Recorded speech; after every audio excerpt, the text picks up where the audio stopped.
Dentro del proceso de participación pública de la revisión del Plan Hidrológico para el tercer ciclo de planificación, se han programado una serie de acciones participativas para fortalecer la participación activa de los interesados en la fase o etapa del esquema de temas importantes. Para ello se ha propuesto la celebración de jornadas y talleres de debate sobre los temas importantes más significativos a fin de recabar de los interesados aquellas aportaciones que puedan enriquecer la elaboración del ETI. En esta línea, el pasado 30 de marzo, como ha dicho el presidente en la introducción a la presentación a la jornada, se organizó con el apoyo del Ministerio una primera jornada webinar de presentación general del ETI con un notable éxito de asistencia. Ahora, en la situación actual, se quiere continuar con dicho proceso de participación activa mediante la elaboración de 6 talleres multisectoriales sobre los temas importantes más significativos que afectan a la planificación en la demarcación del Guadiana. Estos temas son los relacionados con la contaminación urbana e industrial, contaminación difusa, gestión sostenible de las aguas subterráneas, medición de extracciones y asignación de recursos, especies alóctonas invasoras, alteración hidromorfológica de las masas de agua superficiales y dificultades en la definición, implantación y seguimiento de caudales ecológicos. Como anticipo a estos talleres, que tendrán una presentación específica, se ha preparado la siguiente presentación general de los temas o problemas importantes más significativos en la cuenca del Guadiana que serán abordados en los mismos. Antes de entrar en detalle con cada uno de los temas mencionados, es conveniente, de acuerdo con el índice de la presentación, a modo de recordatorio y por una adecuada contextualización, hablar del marco normativo que guía el proceso de planificación, el calendario del proceso, los objetivos a alcanzar tanto para las masas de agua superficial como para las masas de agua subterráneas y la etapa del proceso en la que actualmente nos encontramos, el esquema de temas importantes. En cuanto al marco normativo que rige el proceso de planificación, decir que este está constituido o conformado por 2 normas principales. Una es la Directiva Marco del Agua y la otra es la Ley de Aguas. En cuanto a la primera, la Directiva Marco del Agua, decir que es una ley fundamentalmente ambiental y que los objetivos para las masas de agua se recogen en su artículo 4. Estos objetivos son alcanzar el buen estado ecológico y químico de las masas de agua superficiales, alcanzar el buen estado cuantitativo y químico de las masas de agua subterráneas y reducir progresivamente la contaminación de sustancias peligrosas en superficiales y la introducción de contaminantes en subterránea. Estos objetivos se deben o se debían alcanzar en el año 2015, así lo fija la propia directiva. Pero la misma, en su artículo 4, también establece la posibilidad de justificar prórrogas a lo sumo hasta el año 2027. Durante los planes del primer ciclo y los planes del segundo ciclo, pues ha habido que recurrir a este tipo de prórrogas justificándolas adecuadamente, pero ahora ya en el plan del tercer ciclo, que es en el que estamos,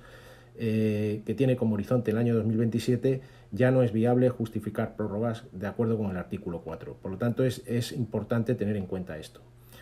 En cuanto a la segunda norma principal que rige el proceso de planificación, la Ley de Aguas,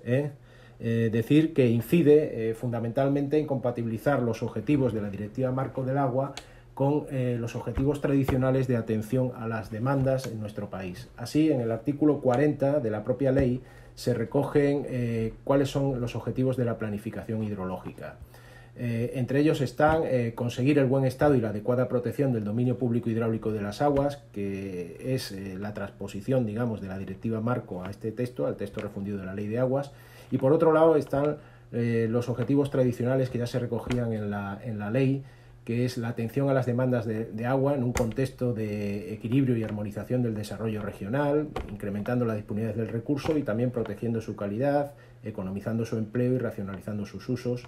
todo en armonía con el medio ambiente y los demás recursos naturales. Es decir, lo que se intenta es que los objetivos de la planificación hidrológica recojan lo que son los principios del desarrollo sostenible.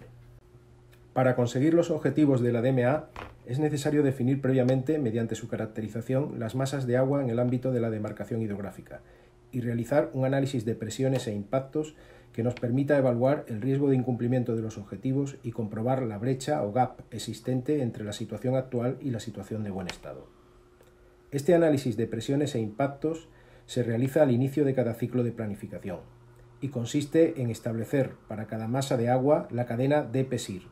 drivers o actividades motoras, presiones, estado, impactos y medidas o respuesta, a fin de definir las medidas correctoras. Este análisis se realiza de forma que si existen presiones que provocan impactos, entonces hay riesgo de incumplir los objetivos de buen estado. Igualmente, también hay riesgo si hay incumplimiento de la Directiva de Nitratos, la Directiva de Residuales, la Directiva de Baños o se da un mal estado de conservación de hábitats y especies en espacios protegidos de la Red Natura 2000.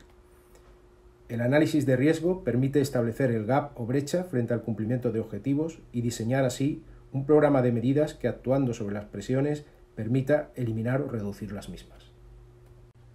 Para el tercer ciclo de planificación se ha tenido en cuenta, además del marco normativo general, los resultados de la evaluación de los planes del segundo ciclo realizada por la Comisión Europea, que será innecesario implementar en el próximo plan hidrológico. Entre las principales recomendaciones que hace la Comisión Europea para los planes del tercer ciclo está la necesidad de mejorar el control de las extracciones del recurso mediante la instalación de dispositivos de medición o caudalímetros, el ajuste de las extracciones al recurso disponible mediante su consideración en los programas de actuación en las masas de agua subterránea en riesgo, el ajuste de las concesiones en masas de agua superficiales y la mejora del registro y catálogo de aguas a fin de tener información en todo momento del autorizado. Incentivar la recuperación de los costes de los servicios, incluyendo los costes medioambientales y del recurso para todos los usuarios, y la utilización del precio del agua como medida disuasoria del consumo mediante un régimen tarifario progresivo. La implantación de caudales ecológicos en todas las masas de agua categoría río de transición, de forma que se garantice el buen estado de las masas de agua allí donde se implanten. La aplicación de medidas de restauración hidromorfológica basadas en medidas verdes o de retención natural del agua. El cumplimiento de las directivas de depuración de aguas residuales y de nitratos a fin de resolver los problemas de contaminación puntual y difusa que afectan a las masas de agua y hacer frente a los procedimientos de infracción abiertos a España por su incumplimiento. En el caso de la contaminación difusa, actualmente hay abierto un procedimiento de infracción por incumplimiento de la Directiva de Nitratos a raíz de la información reportada por España del periodo 2012-2015, que actualmente se encuentra en la fase de dictamen motivado y cuyas causas son el no disponer de una red de control adecuada por supresión de puntos de control de forma no justificada, la insuficiente declaración de zonas vulnerables cuando hay puntos donde se supera la concentración máxima permitida de nitratos, la falta de actualización de programas de acción y buenas prácticas y la no aplicación de medidas adicionales o reforzadas para cumplir objetivos en zonas vulnerables y fuera de ellas. Otras recomendaciones que también establece la Unión Europea de cara a los planes del tercer ciclo es la inclusión de los requerimientos de hábitats y especies en las zonas protegidas en los requisitos de estado de las masas de agua para su buen estado de conservación, la mejora de la justificación de las exenciones o excepciones al cumplimiento de los objetivos de la DMA, la mejora en el análisis presiones, impacto, riesgo, medidas para cada masa de agua a fin de definir bien las masas en riesgo y las medidas más eficaces para su recuperación, la mejora de las redes de seguimiento de estado de las masas de agua, la mejora de la coordinación con Portugal en la planificación de las masas fronterizas y transfronterizas y la redacción de un plan conjunto con Portugal para abordar dicha planificación. Además, entre las recomendaciones de la Unión Europea, y esto ya es obligado, es que hay que tener en cuenta que las prórrogas para la consecución de los objetivos, según la directiva, acaban en el año 2027, por lo que es necesario, en los planes del tercer ciclo, aplicar de forma estricta el programa de medidas, intensificando su aplicación, ya que no hay posibilidad de dilatar en más tiempo la consecución de los objetivos. El proceso de planificación hidrológica o de revisión de los planes hidrológicos es un proceso complejo por la gran cantidad de información necesaria para la elaboración de los planes. Es además un proceso participativo. Así, la Directiva Marco del Agua obliga a que a lo largo de todo el proceso se haga efectiva la participación pública en la elaboración de los diferentes documentos. Hay que recordar que el proceso consta de 3 etapas. Una etapa inicial en la que se elaboran los documentos iniciales y cuyo contenido es el estudio general de la demarcación, que incluye la caracterización de la demarcación, el análisis de presiones e impactos sobre las masas de agua y el análisis económico de los usos del agua en la demarcación. El programa y calendario del proceso y las fórmulas o mecanismos que se van a emplear para la consulta pública. Y finalmente, los documentos iniciales también incluyen el proyecto que define la organización de la participación pública. En el ciclo actual, los documentos iniciales se expusieron al público en 2019, concretamente de octubre de 2018 a abril de 2019, durante un plazo de 6 meses. A continuación, y después de la etapa inicial, el proceso de planificación continúa con la segunda etapa, que es en la que se está actualmente y que consiste en la elaboración del esquema de temas importantes, que es el documento donde se identifican los problemas que afectan a la planificación en la cuenca del Guadiana y las alternativas o propuestas para su resolución. Este documento se alimenta, entre otra información, de la proveniente de los documentos iniciales. Ahora mismo, el ETI se encuentra en consulta pública por un plazo de 6 meses, que sufrió inicialmente una suspensión durante el estado de alarma por la pandemia de COVID-19, pero que se ha reanudado a partir del 1 de junio, finalizando el mismo el próximo 30 de octubre de 2020. Finalmente, la tercera etapa del proceso es la de elaboración, en este caso, del plan del tercer ciclo de planificación y de su programa de medidas a partir de la información del ETI y de las actualizaciones que se produzcan, y que se expondrá al público desde el 1 de marzo del año 2021, finalmente, y durante un periodo también de 6 meses. Como he comentado al hablar del proceso de planificación, actualmente el proceso está en su primera etapa, que es la elaboración del esquema de temas importantes. Conviene recordar aquí en qué consiste este documento y esta etapa del proceso de planificación. Se entiende por temas importantes en materia de agua a aquellos aspectos relacionados con el agua en el territorio de la demarcación que ponen en riesgo el cumplimiento de la planificación, que no es otro que el cumplimiento de los objetivos ambientales.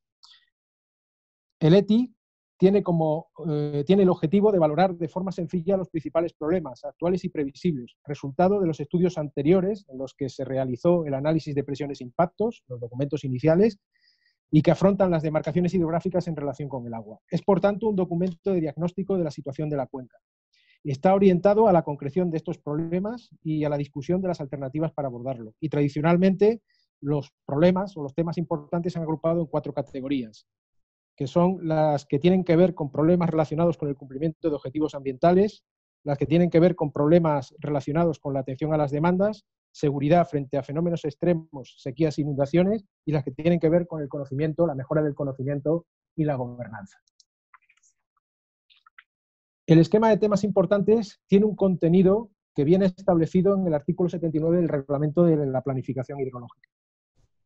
En el documento elaborado para el tercer ciclo de planificación se han organizado los temas o problemas en fichas individuales con el siguiente contenido: descripción y valoración del problema, alternativas de actuación frente al mismo de acuerdo con el programa de medidas elaborado por las administraciones competentes, principales presiones e impactos que ocasionan el problema, sectores y actividades que las provocan, sectores y actividades afectados por los programas de medidas, derivados de cada una de las alternativas estudiadas para resolver los problemas, directrices a incluir en el plan derivadas del análisis de los distintos problemas, y finalmente hay un apartado también donde se indican los temas relacionados con el tema importante que se analiza en cada una de esas fichas, ya que muchos de esos temas están interrelacionados entre sí. Para el tercer ciclo de planificación, en la demarcación del Guadiana se han considerado 11 temas importantes. Aunque todos los temas considerados son relevantes, en esta presentación se van a tratar aquellos que son más específicos del Guadiana. Concretamente, son los que tienen que ver con el cumplimiento de los objetivos ambientales y la atención a las demandas y racionalidad del uso. Entre los primeros, los que tienen que ver con el cumplimiento de los objetivos medioambientales, están la contaminación urbana e industrial y la contaminación difusa. Estos son problemas que ya se vienen arrastrando desde el primer ciclo de planificación y que todavía no se han solventado. Existen todavía muchas aglomeraciones urbanas pequeñas que todavía tienen pendiente una adecuada depuración, y también la contaminación difusa es un problema muy importante, sobre todo la de origen agrario. Ha dado lugar también a un procedimiento de infracción actualmente en vigor, y son temas que siguen candentes y son específicos no solo de la cuenca del Guadiana, sino de las demás demarcaciones, pero son importantes en la cuenca del Guadiana. La gestión sostenible de las aguas subterráneas es un tema también muy relevante, sobre todo en la zona alta, donde hay un problema desde hace largo tiempo de sobreexplotación de acuíferos. Las especies alóctonas invasoras también es un tema relevante en la zona media, donde el protagonismo se lo lleva Eichhornia crassipes, el camalote, junto a otras especies invasoras como puede ser el nenúfar mexicano, el helecho de agua o la almeja asiática. En cuanto a la alteración hidromorfológica de las masas de aguas superficiales, también es un tema importante, afecta a toda la cuenca. Es necesario invertir en la restauración de los ríos y es un tema que hay que tratar y que sigue teniendo una importancia fundamental de cara al tercer ciclo. Otro tema también relevante es el tema de las dificultades en la definición, implantación y seguimiento de caudales ecológicos. Aunque en este apartado se ha avanzado durante el primer ciclo y durante el segundo, todavía es necesario alcanzar una mejor definición y también una mejor implantación y una implantación en masas de agua en las que todavía no se ha definido un régimen de caudales ecológicos, además de que hay que reforzar el seguimiento y sobre todo vincular el caudal ecológico al buen estado de las masas de agua. Finalmente, en lo que se refiere a la atención a las demandas y la racionalidad del uso, un tema relevante es el que afecta a la medición de las extracciones. Es fundamental para controlar la eficiencia y un uso racional del agua, y la asignación de recursos, que ante la escasez de los recursos disponibles y el aumento de la demanda, pues es un problema importante y es necesario resolverlo bien para satisfacer las necesidades socioeconómicas y al mismo tiempo también para cumplir los objetivos ambientales. En relación con la contaminación urbana e industrial, hay que decir que el agua de vuelta al medio natural tras su uso contiene un grado de contaminación dependiente del empleo que se le haya dado. Uno de los principales problemas del medio acuático son, por tanto, los vertidos urbanos debido a sus elevados contenidos en materia orgánica y nutrientes. En la demarcación del Guadiana, pese a los progresos realizados, todavía hay una insuficiente depuración de los vertidos de agua, sobre todo en aglomeraciones pequeñas. Esto se traduce en alteraciones de las características biológicas o físico-químicas del medio acuático que impiden la consecución de los objetivos ambientales. Además de los vertidos domésticos, están también los vertidos industriales directos, es decir, aquellos no conectados a redes de saneamiento urbanas, y los indirectos desde las propias redes de saneamiento. Los vertidos industriales, por su parte, en la cuenca del Guadiana, proceden de la industria agroalimentaria principalmente, por lo que su composición es fundamentalmente orgánica. Los vertidos que afectan a la cuenca del Guadiana están caracterizados por sus elevados contenidos en materia orgánica, nitrógeno y fósforo. Un dato importante es que el 58% de las aglomeraciones urbanas de más de 2.000 habitantes equivalentes en la demarcación están incursas en alguno de los procedimientos de infracción abiertos por la Comisión Europea por incumplimiento de la Directiva de Depuración de Aguas Residuales. Los procedimientos abiertos tienen que ver fundamentalmente con la carencia de infraestructuras de saneamiento y depuración y con el incumplimiento de los parámetros de vertido. En la actualidad, también existe preocupación por los denominados contaminantes emergentes, para los que no existe una técnica de eliminación con los tratamientos tradicionales. Son fundamentalmente productos farmacéuticos eliminados por el metabolismo humano, hormonas y otras sustancias de los que no se conoce con exactitud su grado de nocividad para las personas y el medio ambiente. También, en este apartado de la contaminación localizada, queda bastante por avanzar en la depuración de vertidos procedentes de aglomeraciones pequeñas, es decir, de menos de 2.000 habitantes equivalentes. Estos vertidos se realizan sin depurar a cauces secundarios y con poco poder de autodepuración. A finales de 2018, el grado de cumplimiento de la Directiva de Depuración en la demarcación del Guadiana era el siguiente. De 483 aglomeraciones urbanas definidas en la demarcación, 218, un 45,3%, disponen de depuración acorde con la directiva. 60, un 12,42%, tienen depuración insuficiente. Y 205, un 42,44%, no disponen de infraestructuras de depuración. De estas, además, el 96,6% son aglomeraciones de menos de 2.000 habitantes equivalentes. En cuanto a la naturaleza y origen de las presiones que causan la contaminación puntual, hay que decir que se deben principalmente a los vertidos urbanos. A partir de la información del registro de vertidos, a fecha de junio de 2018, se ha comprobado en el Guadiana que la mayor parte de estos vertidos se concentran en las masas de agua categoría río. Los vertidos urbanos representan el 80% de los vertidos, afectando a más de la mitad de las masas de agua superficial, un 51,2%.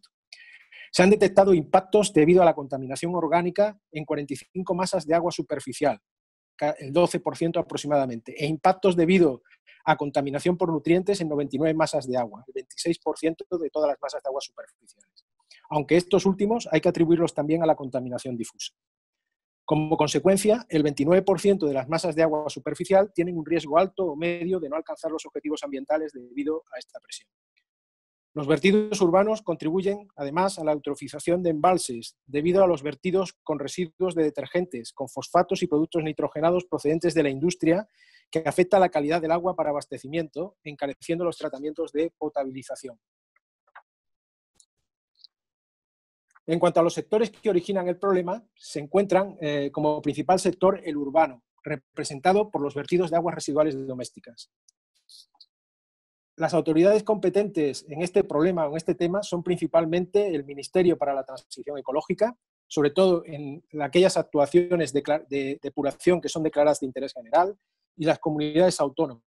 En el caso de la demarcación del Guadiana son Castilla-La Mancha, Andalucía y Extremadura. Y también las entidades locales que tienen la competencia de abastecimiento y saneamiento a través de la ley de bases del régimen local. Para afrontar el problema, en el esquema de temas importantes se recogen básicamente dos alternativas. La alternativa cero o alternativa tendencial, que es seguir básicamente como hasta ahora, donde con el ritmo de inversión acometido de las 328 medidas previstas en el programa de medidas para hacer frente al problema, consistentes en la ejecución de depuradoras, mejoras de tratamiento y tratamientos adicionales y mejoras de saneamiento, solo están finalizadas 23, estando en marcha 24 más, es decir, un 13% de la inversión total programada. A este ritmo, si no se intensifica el cumplimiento del programa de medidas, no se llegaría a alcanzar en 2027 los objetivos ambientales en las masas afectadas. Ante este escenario, solo cabe aplicar la alternativa 1, que consiste en aplicar todas las medidas en el año 2027. Es decir, esto supone iniciar y ejecutar el 96% de las inversiones previstas en el periodo 21-27, para lo cual es necesario, en primer lugar, ordenar, clarificar y priorizar las medidas de depuración a través del plan de SEAR, plan de depuración, saneamiento, eficiencia, ahorro y reutilización, y mejorar aquellos aspectos que tienen que ver con la gobernanza, que mejoren la ineficiente explotación de las infraestructuras de depuración y su mantenimiento. Y todo esto se debe realizar en coordinación con las autoridades competentes en saneamiento y depuración. En cuanto al efecto socioeconómico de las medidas, hay que decir que la aplicación del programa de medidas mejorará sin ninguna duda el estado de las masas de agua, de los ecosistemas asociados y la calidad de vida de la población en general. Igualmente, la aplicación de las medidas afectaría a los sectores urbanos e industrial por la repercusión de costes de las inversiones necesarias para el cumplimiento de los objetivos, aunque hay que decir que el incremento de estos costes no superaría el umbral de desproporcionalidad de la parte de renta dedicada a los servicios del agua. En cuanto del análisis de este problema, se pueden, subrayar una serie de decisiones que habría que adoptar de cara a la configuración del futuro plan. Entre ellas está el avanzar en la ejecución del programa de medidas y del plan de SEAR. Habría que también tomar decisiones contundentes sobre el saneamiento de núcleos menores de 2.000 habitantes equivalente y también acotar y eliminar los desbordamientos de las redes que se producen en las redes y que causan contaminación.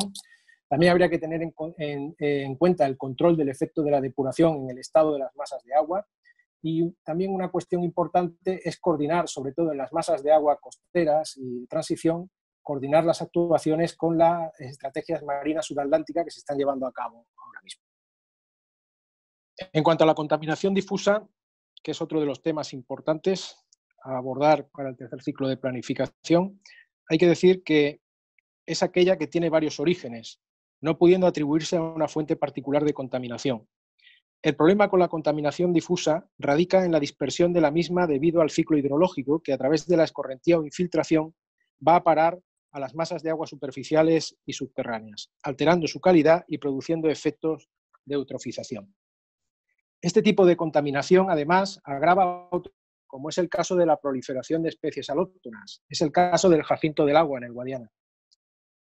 Y al mismo tiempo se ve agravada, a su vez, por fenómenos como el cambio climático, ¿no? Donde el incremento de lluvias en determinados periodos puede arrastrar los contaminantes e incrementar el problema. El origen de este tipo de contaminación en el Guadiana es principalmente agrario, debido fundamentalmente al empleo excesivo de fertilizantes y productos fitosanitarios, tanto en zonas de regadío como de secano. También tiene un origen ganadero debido a la deficiente gestión de estiércoles o purines, tanto en la ganadería intensiva como en zonas de estancia preferentes de la extensiva. En el Guadiana, aunque en menor cuantía, también existe contaminación difusa derivada de la actividad minera o industrial relacionada con antiguas explotaciones localizadas en la faja pirítica ibérica, que se extiende entre Portugal y España, en la zona del Bajo Alentejo y Huelva, así como en la zona de Almadén, en la provincia de Ciudad Real.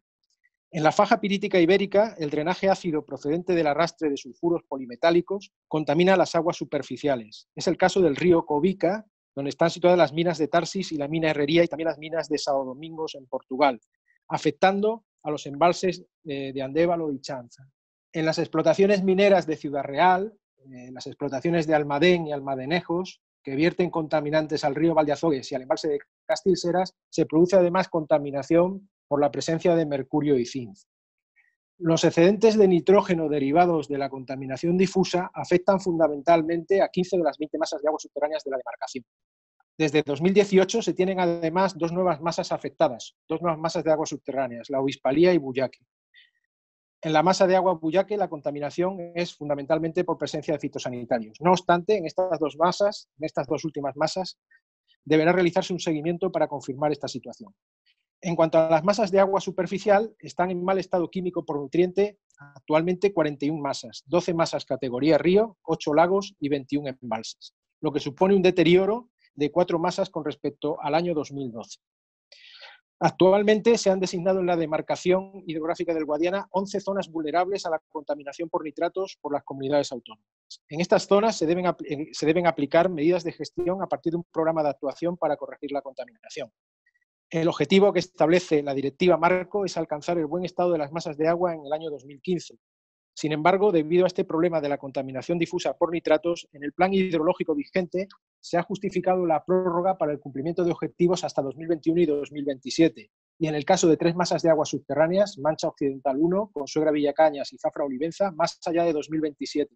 ya que el efecto de la aplicación de las medidas de estas 3 masas es muy lento debido a los procesos de renovación y circulación del agua, que son también muy lentos. En el caso de las masas de aguas subterráneas, solo 4 masas de agua cumplen actualmente los objetivos químicos de buen estado. Otras 4 masas cumplirían en 2021, 9 en 2027 y 3 después de 2027. El problema de la contaminación difusa en la cuenca del Guadiana y otras cuencas está agravándose. Tanto es así que la Comisión Europea ha abierto un procedimiento de infracción a España en relación con el incumplimiento de la Directiva de Nitratos, a través de una carta de emplazamiento que ya ha avanzado en el proceso. Ahora mismo estamos en una fase de dictamen motivado desde el 2 de julio de 2020 y que incide en la necesidad de mejorar la red de control, hacerla más estable y consolidada, que incide también en la designación o ampliación de zonas vulnerables en aquellas zonas donde se produzcan incumplimientos, la aplicación de programas de acción y el reforzamiento de las medidas allá donde las diseñadas no han funcionado.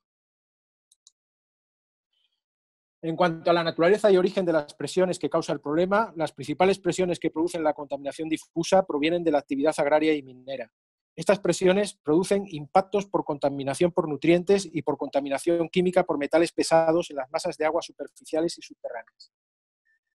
Los impactos producidos por la contaminación de origen agrario afectan a 99 masas de agua superficial, el 26,3% de la totalidad de las masas superficiales caracterizadas, y a 15 masas de agua subterránea, el 75% de la totalidad de las masas de agua subterránea de la demarcación. Y los impactos producidos por la contaminación minera afectan a 18 masas de agua superficial, el 4,8% de la totalidad de las masas.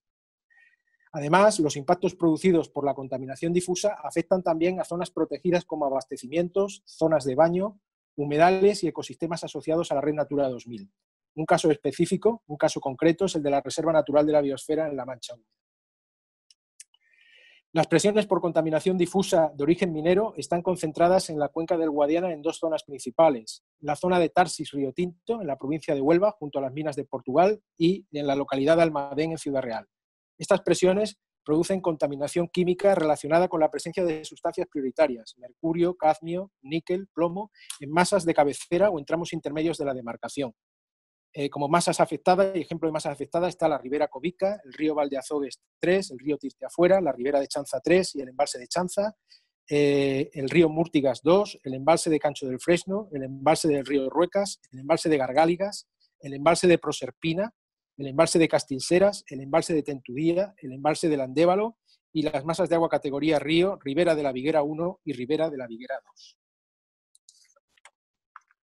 En cuanto a los sectores y actividades generadores del problema, el principal sector que genera el mismo es el sector agrario, tanto la agricultura como la ganadería, y en menor medida el sector industrial y minero.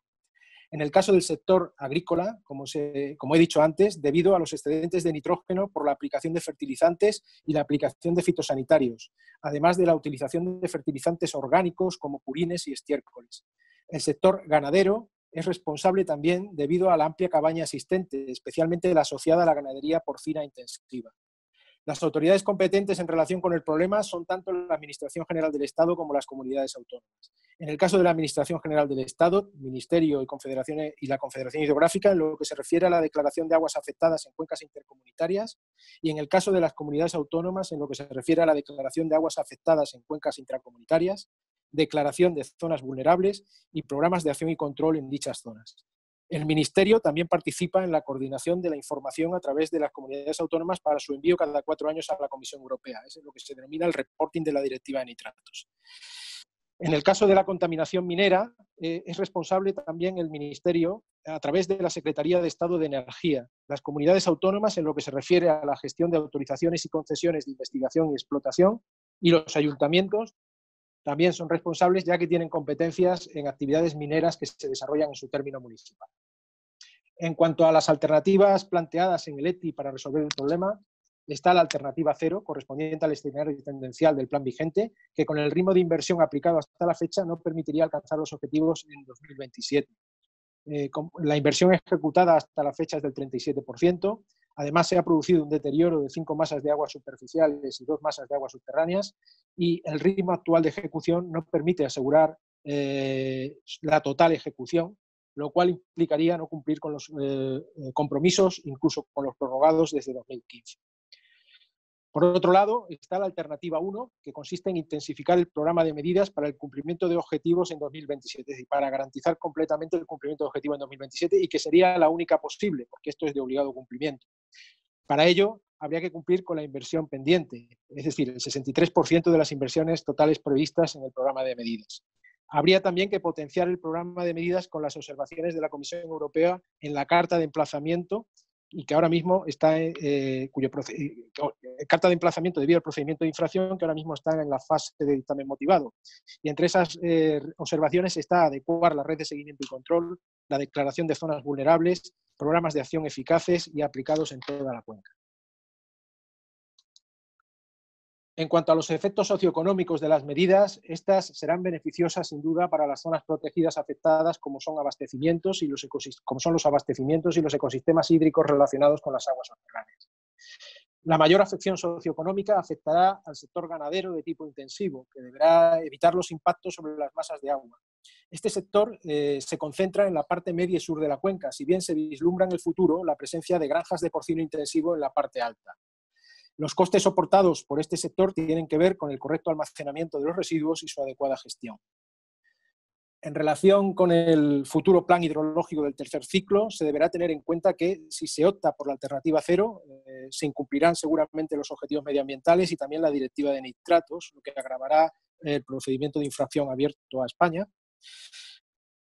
Adoptar la alternativa 1, sin embargo, reforzada con las recomendaciones de la Comisión Europea en la Carta de Emplazamiento, es lo más adecuado para el cumplimiento de los OMAs, de los objetivos ambientales. Una de las acciones a realizar será consolidar con las comunidades autónomas los programas de actuación de las declaraciones de riesgo químico realizadas por la Confederación Hidrográfica con las zonas vulnerables y los programas de acción en dichas zonas determinados por las comunidades autónomas. También será necesario considerar las aguas de transición y costeras, incorporando las medidas de las estrategias marinas. En lo que se refiere a la gestión sostenible de aguas subterráneas, al problema de gestión sostenible de aguas subterráneas, como introducción diré que el uso de las aguas subterráneas puede dar lugar a una explotación no sostenible cuando la extracción del agua supera los recursos disponibles, dando lugar al descenso de los niveles piezométricos que llega o que puede llegar a afectar a ríos, humedales y ecosistemas asociados. La extracción que supera los recursos disponibles pone, por lo tanto, en riesgo la consecución de los objetivos ambientales. En la cuenca del Guadiana actualmente hay 20 masas de aguas subterráneas, siendo el caso de las masas de aguas subterráneas las más afectadas por la extracción de la cuenca, las de la parte alta del Guadiana. El exceso de extracción ha tenido como consecuencia una disminución de los niveles piezométricos que han afectado a los ríos y humedales del Alto Guadiana y a sitios emblemáticos como son las lagunas de Ruidera y el Parque Nacional de las Tablas de Mequia. Las masas de agua subterránea del Alto Guadiana forman un sistema hidrogeológico interconectado, de forma que las extracciones en las masas situadas en las partes más altas y periféricas afectan a las masas centrales y a los ecosistemas terrestres asociados. Como consecuencia de la afección por extracción, existen 11 masas de agua subterránea declaradas riesgo cuantitativo de no alcanzar los objetivos ambientales, 10 en la cuenca alta y 1 en la zona media. La afección a las aguas subterráneas afecta además a los ecosistemas asociados, afectando a 23 zonas húmedas y ecosistemas terrestres en toda la cuenca. La afección cuantitativa a las masas de agua subterránea viene determinada por el exceso de extracción debido a los usos, fundamentalmente el uso agrícola, como consecuencia de la larga y compleja evolución de la explotación de las aguas subterráneas en la zona alta de la cuenca, reforzada por la existencia de derechos privados de extracción de agua y por las diferentes políticas que históricamente fomentaron la puesta en riego de grandes superficies en dicha zona.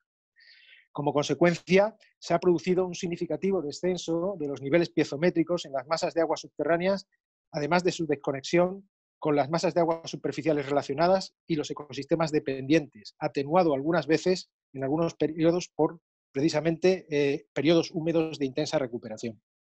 Debido a esta situación, actualmente 11 de las 20 masas de aguas subterráneas tienen presión por extracción, es decir, que superan el recurso disponible, siendo los usos ligados a esta presión el regadío en un 87% del valor de las extracciones y el abastecimiento en un 11,5% del valor de las extracciones. Como consecuencia de esta presión existe un impacto por descenso de niveles piezométricos. Además, las 11 masas declaradas en riesgo tienen un índice de explotación, la relación entre derechos y recurso disponible, superior a 1. El principal sector que origina el problema es el sector agrícola y su magnitud está relacionada con la expansión de los cultivos de regadío llevado a cabo desde los años 70 del pasado siglo. Las autoridades competentes en este tema, que tiene como protagonista el sector agrario, son las comunidades autónomas, que tienen las competencias exclusivas en agricultura, aunque la Confederación Hidrográfica actúa como órgano de gestión y control de los recursos a través de su planificación y gestión. Para afrontar el problema en el ETI, se plantean 3 alternativas. La alternativa 0, que refleja el escenario tendencial del plan vigente, es insuficiente para alcanzar los objetivos de buen estado cuantitativo de las masas de agua subterránea, ya que de las 24 medidas previstas en el plan, solo se han puesto en marcha 3 y con un porcentaje muy bajo de inversión, un 2% del total correspondiente.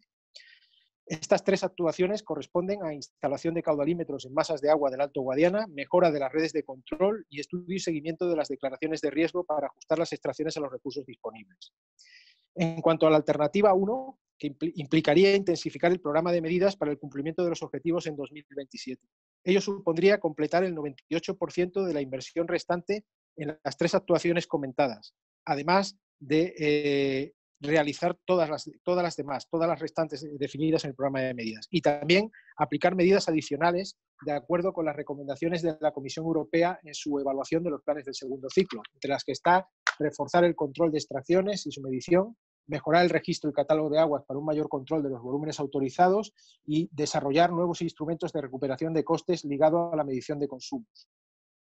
También, entre las medidas que habría que aplicar para conseguir los objetivos en 2027 estaría mejorar el conocimiento en la relación existente entre los ecosistemas relacionados y las masas de aguas subterráneas para fijar bien los objetivos, la actualización del centro de intercambio de derechos a fin de reducir la presión de extracción, la asignación de recursos externos a través del acueducto Tajo Segura o bien resolver la asignación de recursos en acuíferos compartidos a través del Plan Hidrológico Nacional. Finalmente, también para afrontar el problema se incluye una alternativa 2 más realista que permitiría acercarse a los objetivos ambientales.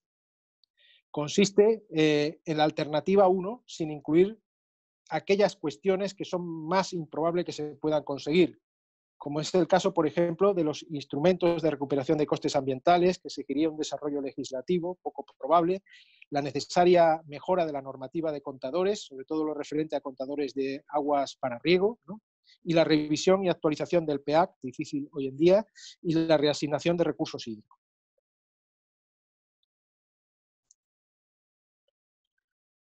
En cuanto al efecto socioeconómico y los sectores y actividades afectados por las soluciones, si se aplicara la alternativa 0, la no consecución de los objetivos ambientales afectaría a los sectores relacionados con el abastecimiento, debido a la merma de la calidad de las aguas y también a los ecosistemas dependientes de las aguas subterráneas.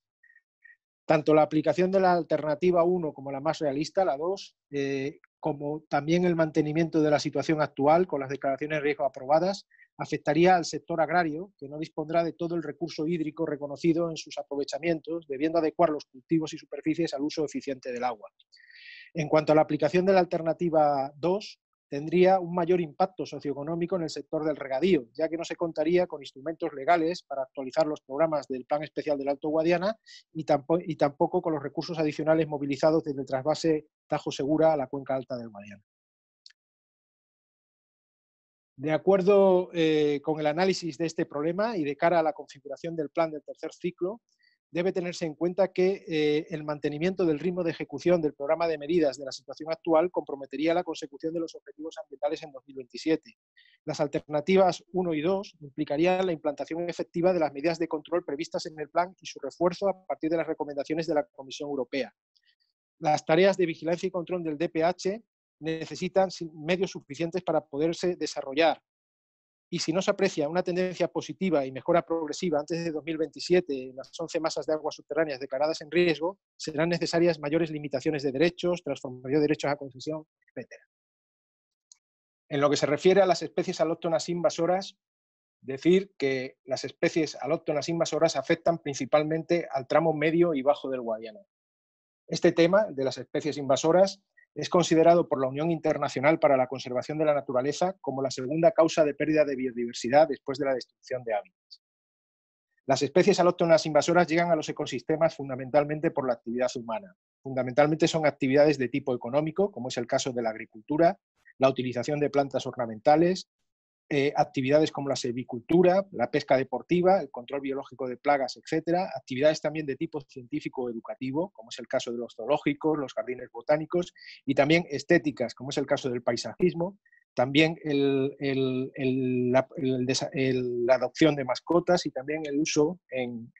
actividades de jardinería. Las especies más importantes por sus impactos socioeconómicos en el Guadiana son el jacinto de agua, Eichhornia crassipes, el nenúfar mexicano, el helecho de agua, la almeja asiática y el pez chino. El jacinto de agua afecta actualmente a 5 masas de agua en el tramo medio-bajo del Guadiana entre el embalse de Montijo y el Azud de Badajoz. En estas zonas existen además espacios de la Red Natura 2000. En cuanto al nenúfar mexicano, se localiza principalmente en el río Guadiana a su paso por la ciudad de Badajoz. El helecho de agua se ha localizado entre las localidades de Medellín y Badajoz, en la zona de cola del embalse de Villalba de los Barros y en el río Ardila. En cuanto a la almeja asiática, se ha localizado en el eje central del río Guadiana, en la zona occidental de la cuenca, y desde 2015 también se ha encontrado almeja asiática en 3 masas de agua de transición, que son Puerto de la Loja, San Lucas del Guadiana y la desembocadura del Guadiana en Ayamonte. En cuanto al pez chino, se ha localizado en la cuenca del río Alcoyarín y en el río Ruecas. En el tramo extremeño proliferan sobre todo el jacinto de agua, el nenúfar mexicano y el helecho de agua debido al alto contenido de nutrientes causado por la presencia de zonas regables. También influye el régimen hidrológico del río y la falta de filtración de nutrientes por la no presencia de vegetación natural en las riberas. La presencia de estas especies alteran profundamente la penetración de la luz solar en el agua, su oxigenación e incluso el flujo de agua, pudiendo provocar eutrofización, la obstrucción de infraestructuras o imposibilitar los usos recreativos. En cuanto a la naturaleza y origen de las presiones, decir que las especies alóctonas pueden ser vistas como un problema en sí mismo, es decir, como una presión, o como un hecho que se ve reforzado por otras presiones, como puede ser el caso de la contaminación difusa o las presiones hidromorfológicas. El origen de las especies invasoras es diverso. El jacinto de agua es una especie ornamental utilizada en agricultura o jardinería, pero su vía de entrada al Guadiana no ha sido identificada del todo. En el caso del helecho de agua, su entrada ha sido accidental y vinculada al cultivo del arroz. En cuanto al nenúfar, también se atribuye a una introducción accidental, ya que se utilizaba como especie ornamental. La almeja asiática, que es originaria de China y del sudeste asiático, entró en Europa a través de Portugal y de ahí a España. El pez chino, o Pseudorasbora parva, fue introducido en Europa a través de Rumanía y de ahí se extendió al resto del continente. En 2018 hay que decir que se han inventariado en el Guadiana 519 citas de especies en 207 masas de aguas superficiales de la demarcación, es decir, el 54,9% de la totalidad de las masas. Un aspecto muy importante es que no existe un indicador o indicadores que reflejen directamente en la evaluación del estado la presencia de las especies alóctonas, aunque sí están documentados daños para cada especie que afectan a determinados indicadores empleados en dicha evaluación. De acuerdo con el seguimiento del plan hidrológico vigente, en el año 2017 y 2018 El número de masas de agua afectadas por especies alóctonas invasoras, como he dicho anteriormente, fue de 207. En el año 2016-17, 138 y en el año 2015-16, 138 también. Como se ve, es un problema que se está agudizando y que va incrementándose a medida que va pasando el tiempo, por lo que hay que poner solución al mismo. En cuanto a los sectores o actividades que generan el problema de las especies alóctonas, están el transporte, la acuicultura, el turismo y el uso recreativo. El problema se ve agravado además por la actividad agropecuaria debido a la contaminación difusa por nitratos procedentes de la fertilización en las zonas regables oficiales. Las autoridades competentes en este tema son principalmente la Administración del Estado, a través de las confederaciones hidrográficas y las comunidades autónomas. Dentro también de la Administración General del Estado es competente la Dirección General de Calidad, Evaluación Ambiental y Medio Natural del Ministerio de Transición Ecológica, que se encarga del Inventario Nacional de Especies Alóctonas. Para afrontar el problema de las especies alóctonas invasoras, se plantean en el ETI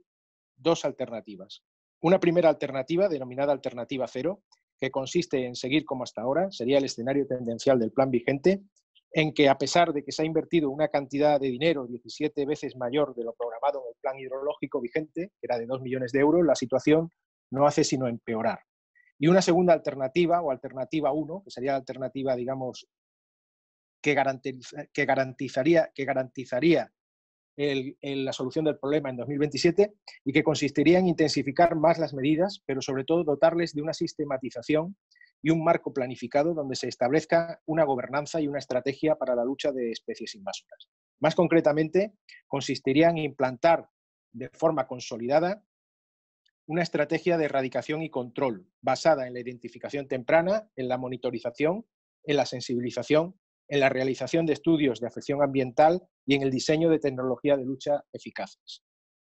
Otras medidas que habría que adoptar dentro de esta alternativa serían medidas de reducción de nutrientes y medidas de restauración hidromorfológicas, orientadas fundamentalmente a la recuperación de la vegetación de ribera y también a la implementación de medidas naturales de retención del agua.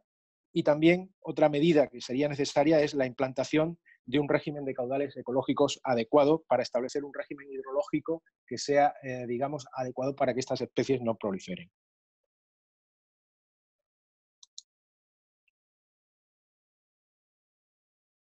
La aplicación de la alternativa 1 tendría unos efectos socioeconómicos, ya que requiere una inversión pública muy elevada, pero de la cual se beneficiarán sin duda los ecosistemas acuáticos, el sector agropecuario y los usos recreativos. De cara a la configuración del plan del tercer ciclo, debería conseguirse con la alternativa 1 controlar en 2027 las invasiones de camalote y de nenúfar y establecer un análisis coste-eficacia de las medidas acorde con el esfuerzo financiero que garantice el cumplimiento de los objetivos ambientales. Otro de los problemas que afectan a las masas de agua en la demarcación del Guadiana es la alteración hidromorfológica de las aguas superficiales. Las principales alteraciones hidromorfológicas en las masas de agua superficiales se deben al aprovechamiento del agua y a la ocupación de los cauces que ha modificado la morfología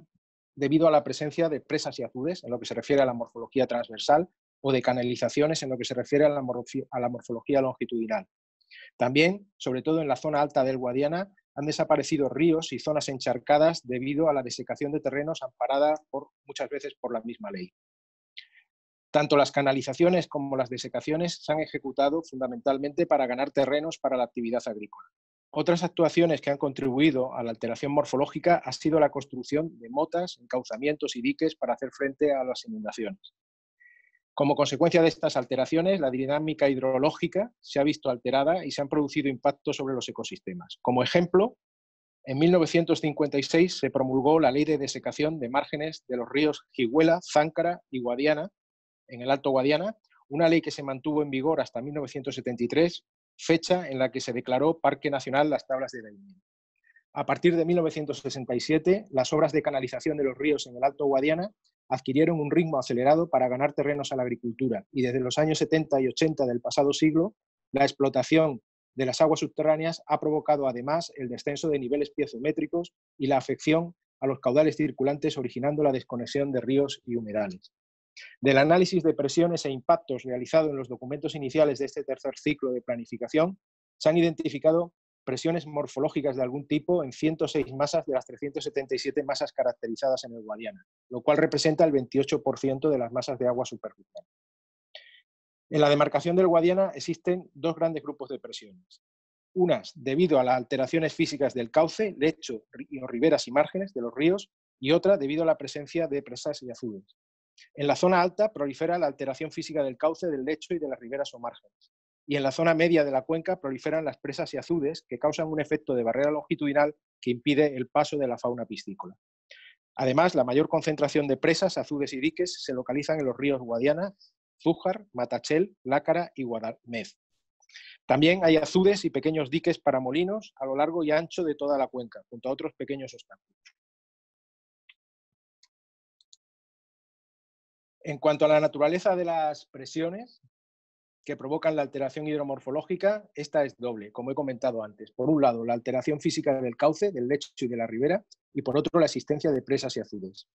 El origen de las presiones se debe, en la zona alta de la cuenca, fundamentalmente a las políticas de principio y mitad del siglo XX de desecación de terrenos y tablas para convertirlas en zonas de cultivo, con la profundización de cauces y la construcción de protecciones laterales. En la zona media, debido a la intensa regulación llevada a cabo para el Plan Badajoz, los aprovechamientos para extracción de áridos en las márgenes y la existencia de pequeños diques, azudes y demás, incluyendo estaciones de aforo, marcos, puentes y vados y otra clase de obstáculos.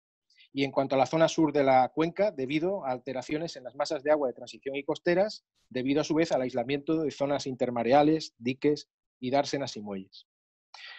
Para hacer frente a estas presiones, la restauración de la hidromorfología fluvial puede ser una herramienta para alcanzar el buen estado de las masas de agua. Y allí donde no sea posible y donde se justifique adecuadamente, habrá que designar masas muy modificadas y medidas de mitigación para poder alcanzar un buen potencial ecológico.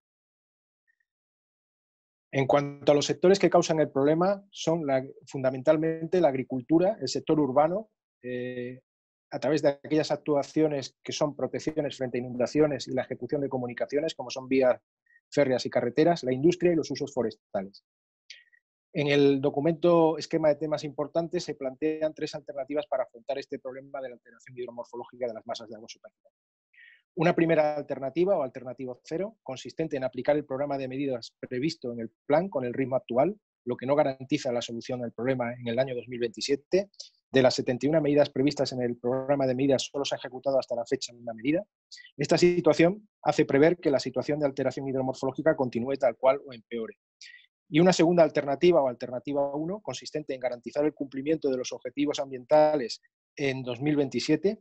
para la que habría que ejecutar completamente el programa de medidas, esas 71 medidas de las que hablaba antes. Habría que aplicar también medidas de restauración hidromorfológica, como es el caso de como son la renaturalización de cauces, el retranqueo o eliminación de motas, la recuperación del dominio público hidráulico,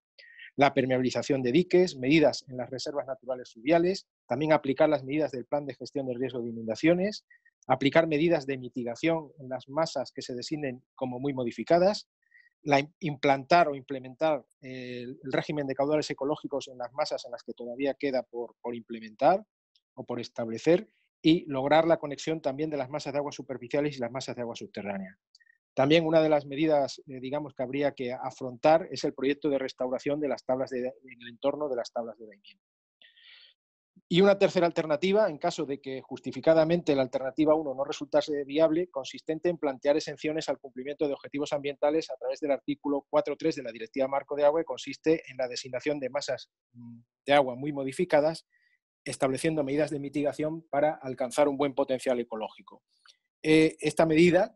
debe ser muy justificada y no es una medida que en principio sea, digamos, de aplicación desde el punto de vista de lo que la Comisión Europea exige, que lo que viene diciendo últimamente es que las exenciones estén muy justificadas y se utilicen lo menos posible, aunque sí cuando esté justificado, claramente. En cuanto a los efectos socioeconómicos de las medidas, decir que la aplicación de la alternativa 1 y en menor medida la alternativa 2 supondría una mejora del estado de las masas de agua y los servicios ecosistémicos, la reducción del daño por las inundaciones, lo cual supone un efecto socioeconómico positivo. Además, la actividad agrícola y ganadera, principal causante de las alteraciones, se vería afectada y se verán beneficiados, sin embargo, poblaciones, turismo y la pesca fluvial. y la restauración de la continuidad fluvial longitudinal supondrá un coste para los concesionarios de infraestructuras, pero el turismo y la pesca fluvial se verán, como he dicho antes, beneficiados. Con respecto a las decisiones que se podrían tomar para la configuración del futuro plan, el plan del tercer ciclo, influiría en esas decisiones la alternativa a seleccionar para afrontar el problema. Está claro que la alternativa 0 impediría el alcanzar los objetivos ambientales y la alternativa 2 exige exenciones al cumplimiento de los objetivos ambientales mediante la designación de masas muy modificadas, que es difícil muchas veces de justificar. Nos quedaría, por lo tanto, la alternativa 1, que sería muy exigente, con un gran requerimiento financiero y con problemas para la recuperación o deslinde del DPH a la hora de poder aplicar medidas de restauración. Esto ha sido muy problemático en zonas como Guayana, donde ha habido una experiencia negativa en este sentido. Una de las cuestiones que se deberían discutir en el taller relacionado con este tema, sin embargo, es la restauración de los ríos encauzados en el Alto Guadiana. Me refiero a los ríos Jigüela, Amarguillo, Riansares, Záncara, Arroyo Lencero y Guadiana 2, donde habría que discutir entre adoptar medidas que consistirían en la recuperación de terrenos para restituir las tablas tradicionales o bien mantener dichas masas de agua como masas muy modificadas, pero eso sí, aplicando medidas de mitigación, como es el caso de la eliminación de obstáculos transversales y la revegetación de riberas. Otro de los problemas importantes que afectan al cumplimiento de los objetivos ambientales en el Guadiana es el que se refiere a las dificultades en cuanto a la definición, implantación y seguimiento de caudales ecológicos. Debido a las presiones de extracción, tanto en las masas de agua superficiales como en las masas de agua subterráneas relacionadas con masas superficiales, existe una alteración del régimen natural que impide proporcionar las necesidades hídricas a los hábitats y especies acuáticas. Por ello, los caudales ecológicos son necesarios para mitigar esta situación de alteración, constituyendo una importante herramienta de restauración fluvial y de consecución del buen estado. La instrucción de planificación hidrológica considera 5 componentes a tratar dentro de lo que es el régimen de caudales ecológicos. Los caudales mínimos, caudales máximos, la distribución temporal tanto de los caudales mínimos como máximos, los caudales generadores y las tasas de cambio. Los caudales ecológicos son una restricción previa al uso que se impone a los sistemas de explotación para mitigar la situación de alteración del régimen natural. A la hora de fijar o estudiar los caudales ecológicos, existen 3 zonas claramente diferenciadas en la cuenca del Guadiana. La zona alta de la cuenca, con una fuerte relación río-acuífero, donde la gestión no sostenible de las aguas subterráneas provoca la afección a los caudales circulantes, requerimiento de caudales ecológicos, en las masas superficiales relacionadas y a las necesidades hídricas de los ecosistemas dependientes. La zona media de la cuenca, con una elevada regulación mediante embalses que deben aplicar los caudales ecológicos previstos y atender los compromisos con Portugal derivados del Convenio de Albufeira. Y finalmente la parte sur de la cuenca, donde en el estuario se deben recibir aportaciones suficientes de Portugal en Pomarao. Actualmente los caudales ecológicos en el río Guadiana se han determinado en 249 masas de agua. Durante el primer ciclo de planificación se determinaron en 19 masas consideradas estratégicas por estar situadas aguas abajo de las presas y existir conflictos con los usuarios del agua. Durante el segundo ciclo se mejoró la definición de los caudales ecológicos en estas 19 masas y se extendió su determinación al resto de las masas mediante la utilización de métodos hidrológicos basados en la determinación de percentiles en las aportaciones naturales obtenidas con el modelo SIMPA. Durante el tercer ciclo se va a intentar avanzar en la definición de los caudales completando su determinación en otras masas aguas abajo de presas mediante modelación del hábitat y también se mejorará su determinación en masas de agua relacionadas con los espacios protegidos.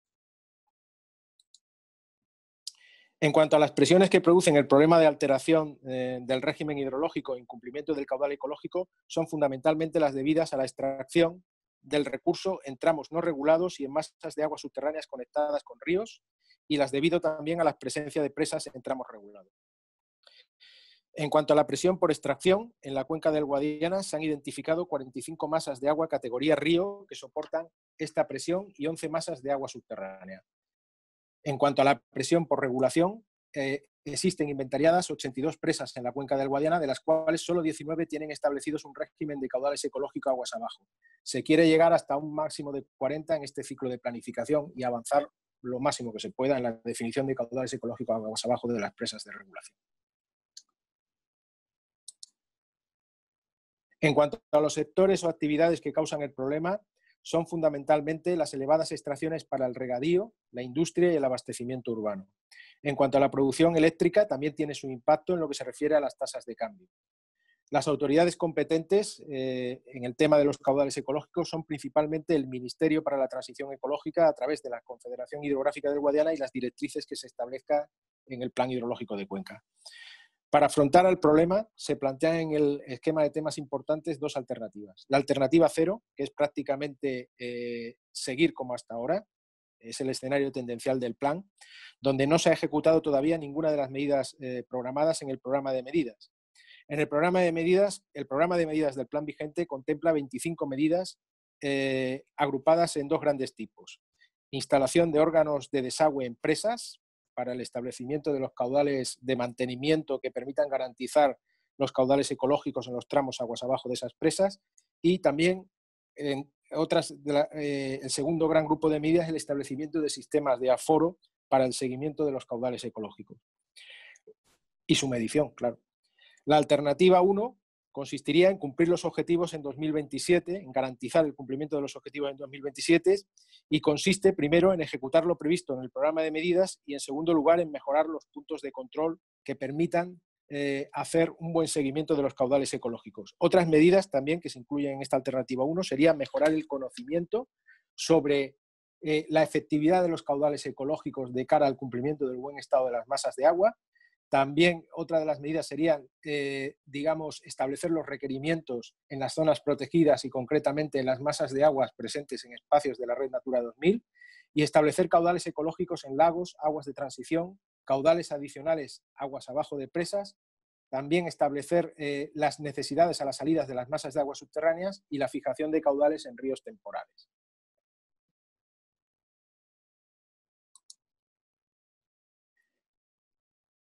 Estas medidas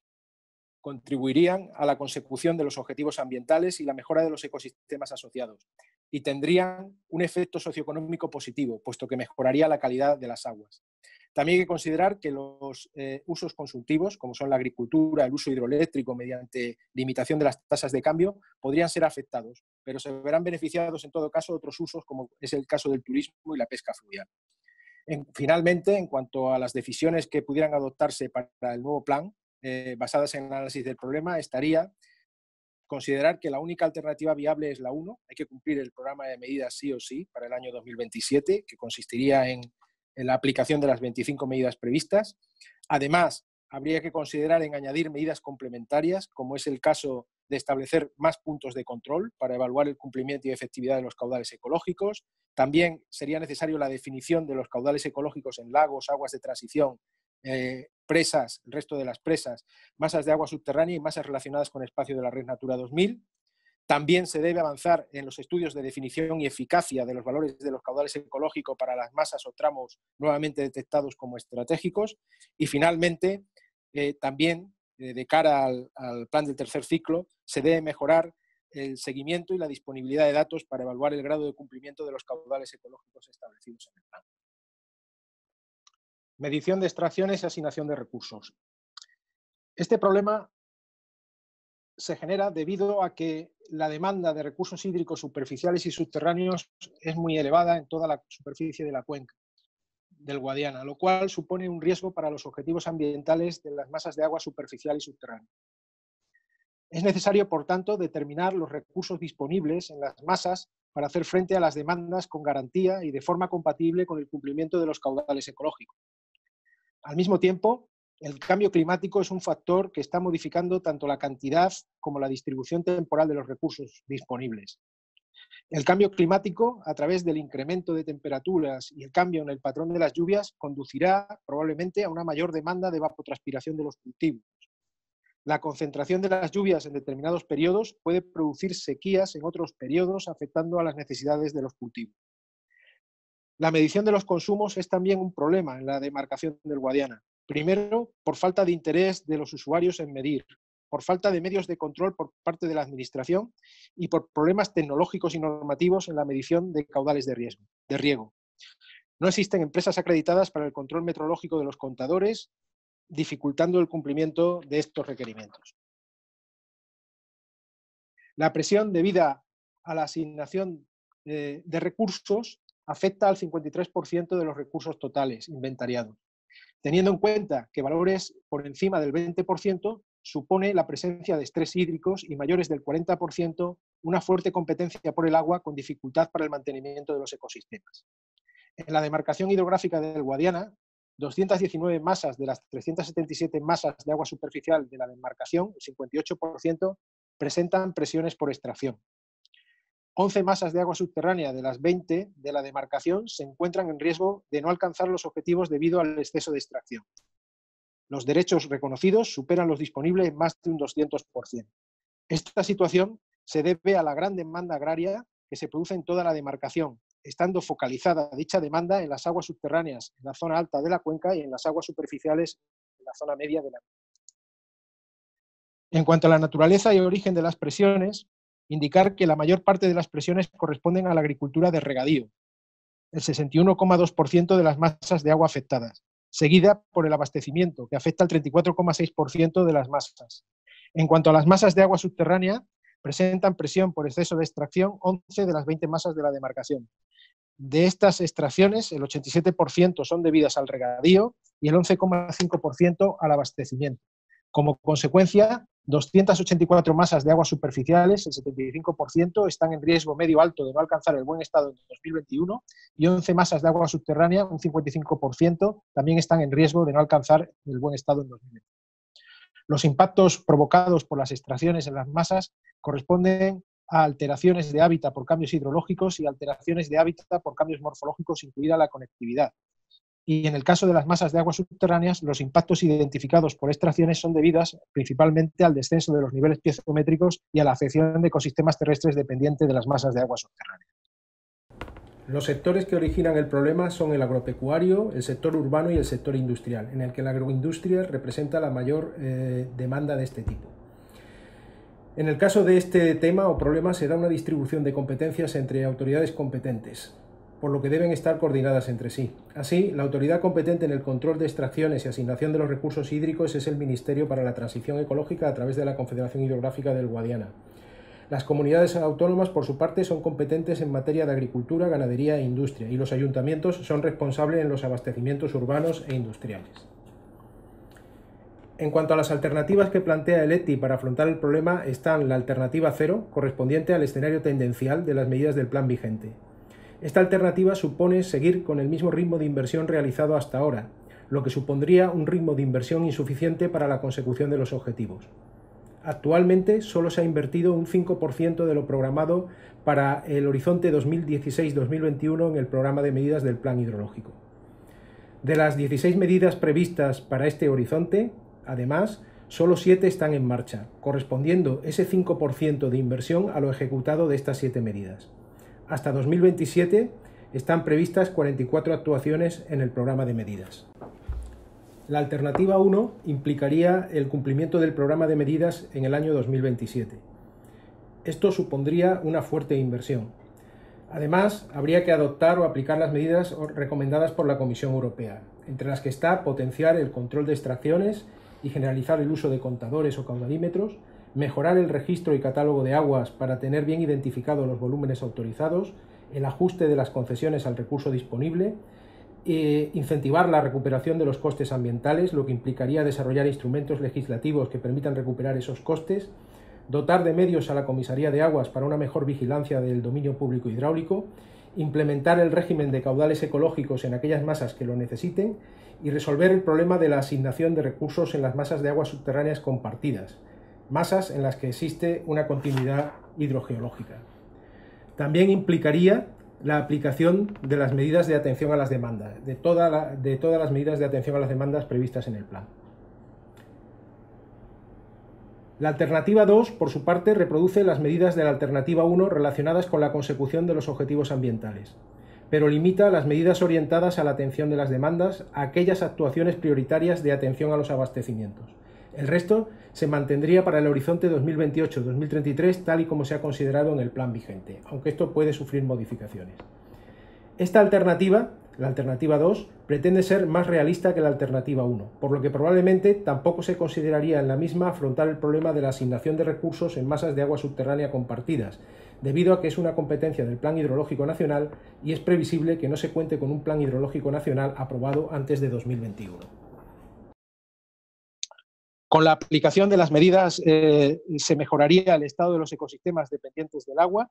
Sin embargo, desde el punto de vista socioeconómico, se vería afectado el sector agrario y los sectores relacionados con el abastecimiento debido a la reducción de las extracciones. Entre las alternativas propuestas, habría que descartar la alternativa 0 por el bajo nivel de avance que supondría en la consecución de los objetivos. Y entre la alternativa 1 y 2, la segunda es más realista en cuanto a la ejecución de obras y en cuanto a que permitiría la mejora progresiva del estado cuantitativo de las masas de agua superficiales y las masas de agua subterráneas hasta alcanzar los objetivos ambientales. Finalmente, a la hora de considerar la configuración del futuro plan del tercer ciclo, habría que tener en cuenta el ajuste de las asignaciones a las demandas reales y al recurso disponible, lo que supone la mejora del registro y catálogo de aguas, el control de las extracciones mediante la utilización de caudalímetros y la mejora de medios de la Comisaría de Aguas para la vigilancia del DPH. Habría que resolver las alteraciones hidromorfológicas mediante la aplicación de caudales ecológicos en aquellos tramos que faltan y garantizar a través del programa de medidas que se alcanzan los objetivos ambientales en 2027. Para ello, habría que considerar tanto la alternativa 1 como la alternativa 2 propuestas en el ETI, siendo la segunda más realista en relación con la situación presupuestaria prevista.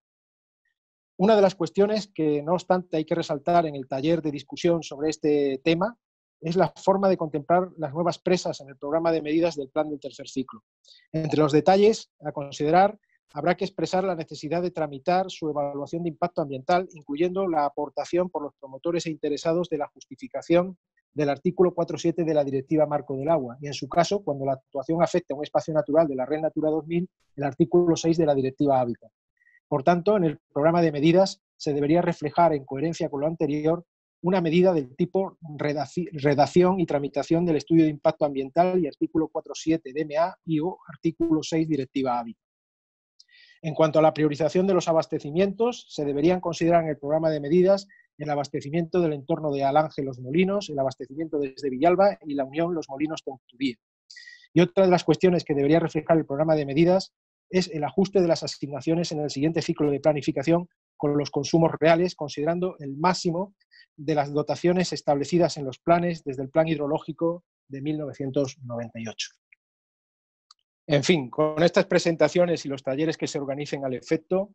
lo que se quiere es reforzar la participación activa del proceso de planificación y hacerlo de verdad participativo a fin de que el futuro plan del tercer ciclo tenga un elevado grado de consenso y sea un documento consolidado y aceptado por todos los interesados. La Comisión Europea y la Directiva Marco de Agua nos obliga, como no debe ser de otro modo, a hacer procesos de participación, a involucrar a los interesados y esperamos que, como he dicho, a partir de estas acciones que estamos desarrollando con el apoyo del Ministerio se consiga precisamente reforzar esa participación y consigamos entre todos hacer un mejor documento y avanzar cada vez más en la solución de los problemas que afectan a la demarcación del Guadiana. Nada más, muchas gracias por su atención.